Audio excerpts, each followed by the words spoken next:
Good morning guys, in front of me is Alcatel 1B and let me show you how to add Google account to this device.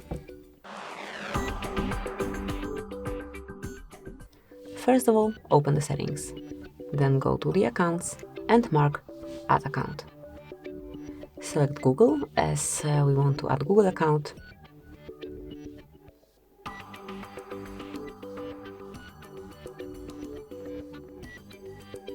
And enter your email address or phone number, whatever is connected with your account. Once it's entered, tap on next. Then it's time to provide the password. Let me do it off the screen. As only it is done, tap on next.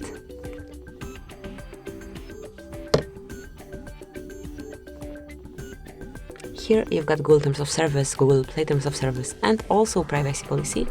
And if you do agree with everything, tap on I agree.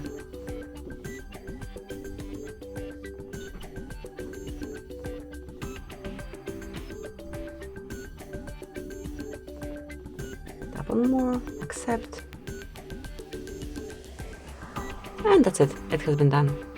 Thank you for watching, please subscribe our channel and leave the thumbs up.